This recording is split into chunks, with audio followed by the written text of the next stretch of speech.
শুভ রথযাত্রা। আজ ছিল উল্টো রথ। ভগবান জগন্নাথ দেব মাসি বাড়ি থেকে নিজ বাড়িতে আসবেন। দাঁড়াও দাঁড়াও, উল্টো রথ মানে এটা কি? রথ কি উল্টে আসবে? कैसा लगा मेरा मजाक?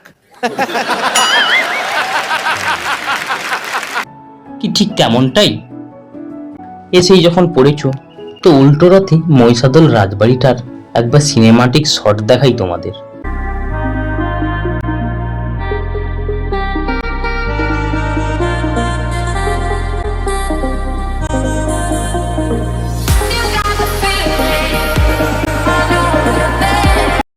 এই ভিড় আর উত্তেজনা দেখে তোমরা অবশ্যই বুঝতেই পারছো যে কতটা ক্রেজ ছিল ওই দিন। মহিষাদলবাসী এই রথকে কেন্দ্র করে তোমার সারা বছর অপেক্ষা করে থাকে, তো তাদের মনে সেরকমই উন্মাদনা তো থাকবেই, তার জন্যই এত ভিড়। আর সেই সুপ্রাচীন রাজবাড়ি, সেই রাজবাড়িকে কেন্দ্র করে রথযাত্রা, আর দেখাই এদের নাচটা, সেটাও একবার দেখার মতো।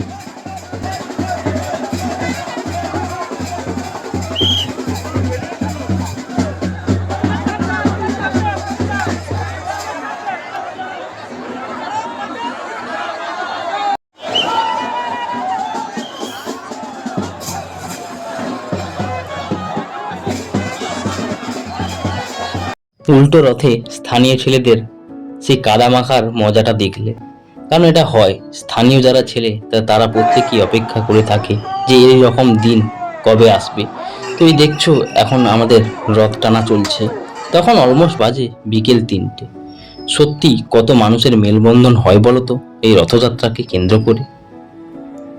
তো শত বর্ষ প্রাচীন এই রাজবাড়িকে কেন্দ্র করে কয়েক হাজার মানুষ এই জায়গায় এসে মিলিত হয়েছে।